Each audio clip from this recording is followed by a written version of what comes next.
Got the newest Vitola and the Aganorsa Leaf Supreme.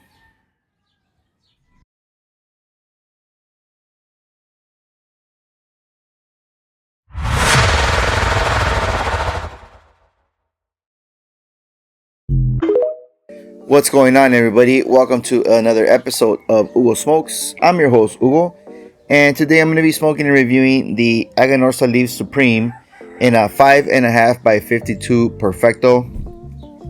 And this is the newest Vitola for this line. If you guys don't know who Aganorsa Leaf is, it is the factory that caught fire late last year in Esteli, Nicaragua. So, pretty bad news there for the tobacco industry. But even though it was their post-rolling processing factory, you know, it seems like they're back on their feet and producing cigars now. So this is a Nicaraguan puro. It consists of obviously all Nicaraguan tobacco, but the wrapper is a Criollo 98. Actually, Criollo 99. Sorry about that. And then binders and fillers also from Nicaragua. And it does not feel like a 52 ring gauge, to be honest with you.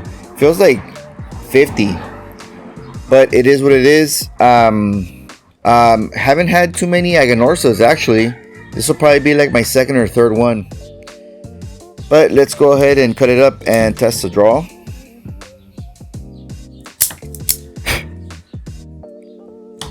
Nice little Perfecto here.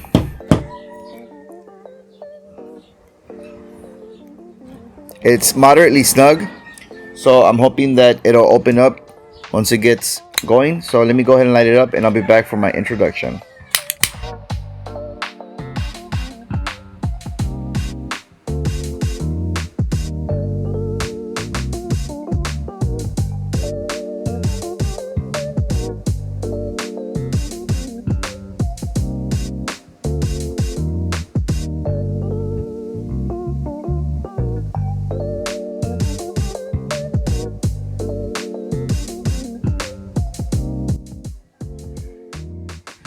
Nice amount of smoke production, considering that it's that it has a tight draw, but already getting like a nice amount of spice on the palate, peppercorn,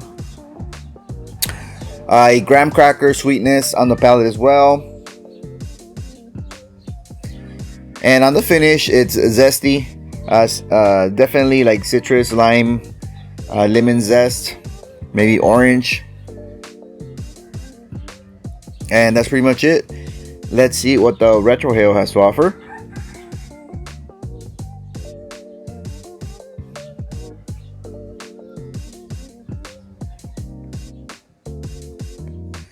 Holy moly, super floral on the retrohale. Super like perfumey type floralness. Definitely aromatic woods also in the mix. And that peppercorn bite on the finish. The sting is like almost non-existent, like 1 to 2 clicks out of 10 at max on the retrohale sting. And that's pretty much it. Let me go ahead and smoke the cigar past the first third, and I'll be back for my past the first third here, and I'll be back for my first update. Welcome back at the end of the first third of this Royal Perfecto. Wait, this is called the Royal Perfecto. I'm not sure if I said that, but anyway. Because there's already a Perfecto, but it's a 6 and something by like 54, 56. So yeah, pretty much same notes from startup, just more intense. Peppercorn spice on the palate. That graham cracker as a secondary note, just in the background. It's not consistent, like every third, fourth puff. And that citrus zest on the finish as well. Intensified floral notes on the retrohale, just very perfumey, very flower arrangement, bouquet type of notes. So aromatic for sure. And then the peppercorn sting is just moderate. Now it's like 2 to 3 clicks out of 10. And that's pretty much it. So honestly, that floral note, I think, it's a little bit off-putting for me at least. And if you don't like floral, you're probably gonna not like the cigar right at startup. So I don't know. Let's see how it develops. Let me keep smoking the cigar down past the second third, and I'll be back for my next update. Welcome back at the end of the second third of this Perfecto. And I did touch it up once, and it's still canoeing here, but the ash is holding out pretty nice. I'm gonna actually ash it now. So the cigar continues to be very floral with that peppercorn spice, and on the finish it's a woody, aromatic, like a very aromatic oak or hickory note here on the palate, and still that citrus bitterness on the palate on the finish as well.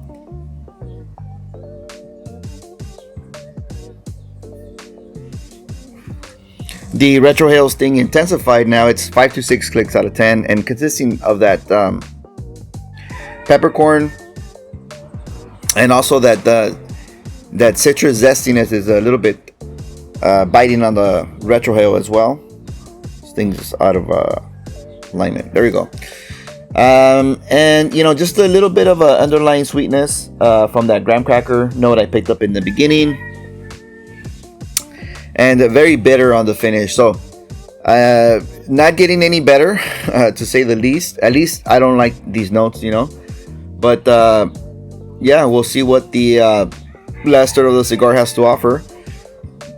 I will remove the band, continue smoking the cigar as far as I can, and I'll be back for my final update and closing thoughts on this Aganorsa Leaf Supreme.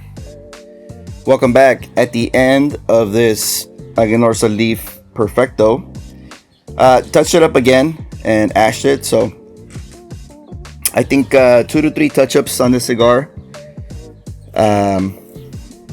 It just kept on kind of like canoeing. Just the wrapper kept on falling behind, so had to touch it up a little bit. But overall here and the last third, the profile is a strong peppercorn spice on the palate,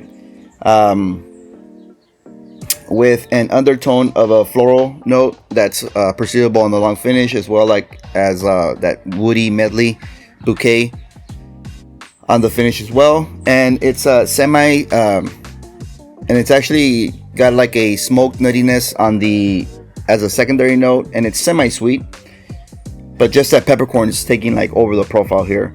On the retro, same thing, peppercorn spice. It's like 7 to 8 clicks out of 10. Super spicy on the retro, to say the least.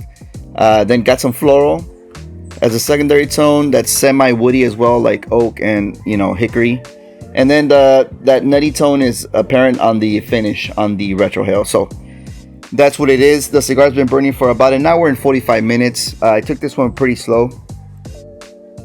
Again, it's almost like a 50 ring gauge for me. It's not even a 52, but it's listed as a 52. I don't have a actual measuring device, but it just feels slimmer on the hand. This cigar is $14, and it comes in a box of 10. I've seen 5-packs and singles available as well. For this preliminary experience, I would say this is a single or a double rating. Just the cigar profile doesn't fit my palate. It's way too floral, way too bitter. And then here at the end, the spice ramped up, and it's that peppercorn spice which just lingers. I really don't like that type of spice. I like it to to finish off if I don't like it. If it's a spice that I like, I don't mind it lingering, but just too much of that. And yeah, that's pretty much all I have on this Aganorsa Supreme Leaf. If you've had the cigar before, let me know your thoughts on it. I would love to know. And don't forget to sub to the Stoic Society podcast, sub to my channel, check out the Patreon, and I will catch you guys on the next review. Thanks for watching.